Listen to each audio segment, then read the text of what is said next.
Hello friends, welcome to my channel. मेरा नाम है ध्रुव और आप देख रहे हैं the learners community and technology. आज हम बात करने जा रहे हैं फिफ्थ सेमेस्टर के हिस्ट्री सब्जेक्ट के बारे में, जो कि है आपका डिसिप्लिन कोर्स का एक हिस्ट्री सब्जेक्ट। आपकी बुक का नाम है issue in world history first. तो चलिए वीडियो को शुरू करते हैं, जिसमें हम देखेंगे यहाँ का क्वेश्चन पेपर।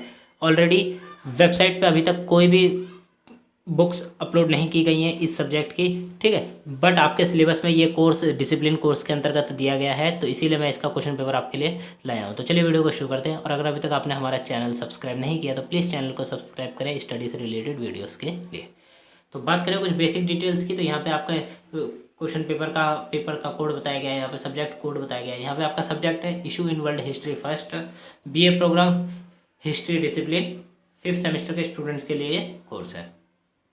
किन्हीं 5 क्वेश्चनों का आपको आंसर देना है, सभी के नंबर समान हैं। पहला क्वेश्चन आपका जो आता है वो आता है साम्राज्यवाद के रिगार्डिंग। तो साम्राज्यवाद के संदर्भ में आधुनिकता तथा साम्राज्यवाद के संबंधों की व्याख्या कीजिए। तो यहाँ पे आपको कौन सी 2 चीज़ों को एक्सप्लेन करना है। पहला जो पार्ट है वो यहाँ से यहाँ तक है तथा दूसरा पार्ट यहाँ से यहाँ तक है।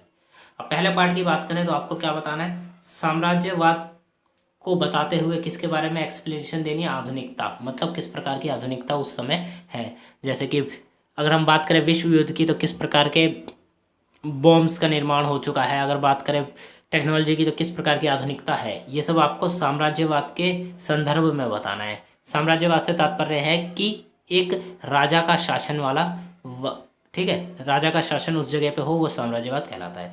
फिर आता है साम्राज्यवाद के संबंधों की व्याख्या करनी है, ठीक है, आपको संबंध बताने हैं साम्राज्यवाद के। फिर आता है दूसरा क्वेश्चन आपका, यूरोप का विरोधी गुटों में बंटवारा किस सीमा तक प्रथम युद्ध के प्रारंभ होने के लिए जिम्मेदार था।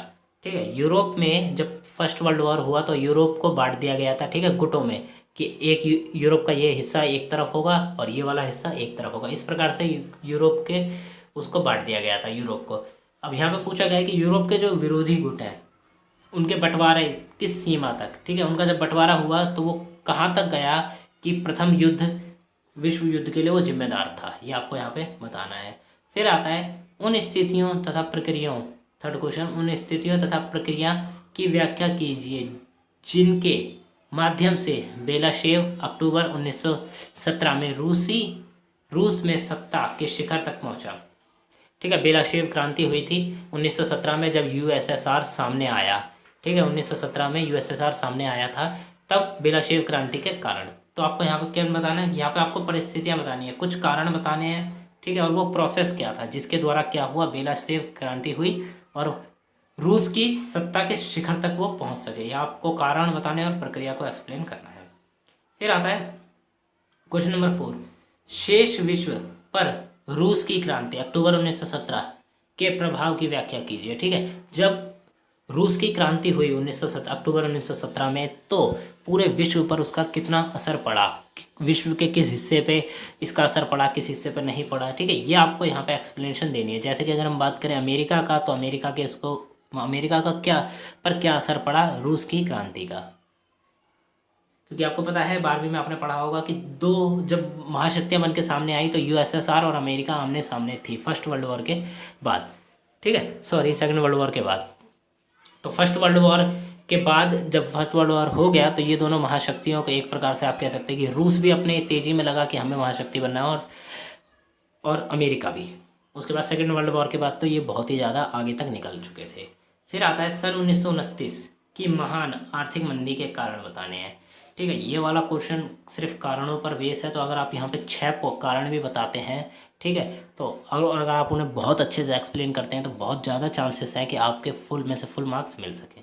ठीक है, 1929 की महान आर्थिक क्रांति के कारण आपको बताने हैं। अल्पविकसित विश्व पर सन 1929 में महान क्रांति मंदी के क्या प्रभाव पड़े। ठीक है, वो देश जो भी विकास नहीं हो पाए थे, ठीक है, ऐसा बात करें कि अल्प विकसित देश या फिर अल्प विकसित विश्व पे क्या असर पड़ा 1929 की महान आर्थिक क्रांति का। जर्मनी में नाजीवादी का उदय पर एक निबंध लिखें। ये वाला क्वेश्चन आपको निबंध लिखना है, मतलब आपको बस बेसिक चीज़ें पता होनी चाहिए, कौन से सन में क्या हुआ, ठीक है, नाजीवाद का जन्म कहाँ से हुआ, उसमें प्रमुख नेता कौन थे, बस। और अगर आप इसको एक अच्छी तरह से निबंध के रूप में प्रेजेंट करते हैं तो आपको फुल में से फुल मार्क्स मिलने के कितने चांस हो जाते हैं? 100% चांस हो जाते हैं। फिर आता है फांसीवाद। नाजीवाद, फांसीवाद दो तरह की है। तो फांसीवाद क्या है ये आपको बताना है। इस क्वेश्चन के पहले पार्ट में फांसीवाद क्या है। इटली में फांसीवाद के उदय के लिए मुसोलिनी किस हद तक जिम्मेदार था?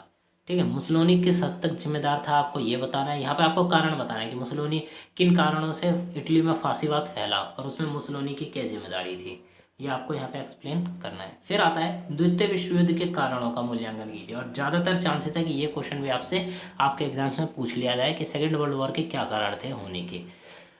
तो ये क्वेश्चन बहुत ही ज़्यादा इंपॉर्टेंट क्वेश्चनों में से एक है, तो आप इसको प्लीज़ इसका आंसर याद करने की बहुत ही ज़्यादा कोशिश करिए। फिर आता है टिप्पणी लिखने का आपका क्वेश्चन, जिसमें आपको टिप्पणियाँ लिखनी है। किन्हीं दो पर आपको टिप्पणियाँ लिखनी है। ठीक है, ये 5 दिए गए हैं, किन्हीं दो पर। अब बात करें औद्योगिक पूंजी, इस पर लिख सकते हैं लीग ऑफ नेशंस, 1905 की रूसी क्रांति, गांधी की प्रासंगिकता, सर्वनाश। इन 5 में से किन्हीं दो टॉपिक के ऊपर आपको टिप्पणियाँ लिखनी है। टिप्पणियों का मतलब है कि आप तकरीबन 8 से 10 लाइन का कुछ एक्सप्लेनेशन देंगे। ठीक है, तकरीबन तो 8 से 10 लाइन एक्सप्लेनेशन देने की कोशिश करिए, बिकॉज काफ़ी अगर आप कम लिखेंगे तो एग्जामिनर को लगेगा कि आपने बहुत ही कम कंटेंट को याद किया है। ठीक है, तो आप जितना अच्छे से उसे एक्सप्लेन कर सकते हैं करिए। तो ये है कुछ इंपॉर्टेंट क्वेश्चन जो कि आपके एग्जाम्स में पूछे जा सकते हैं। ठीक है, ये क्वेश्चन पेपर प्रीवियस है, ऑलरेडी वेबसाइट्स पे अवेलेबल है, आप वहाँ से जाके चेकआउट्स कर सकते हैं। तो आपको वीडियो कैसी लगी आप हमें ज़रूर बताएं। अगर आप इन सब क्वेश्चन के आंसर चाहते हैं तो कमेंट बॉक्स में हमें ज़रूर बताएं, मैं इन सब के आंसर्स आपको वीडियो के थ्रू दूंगा।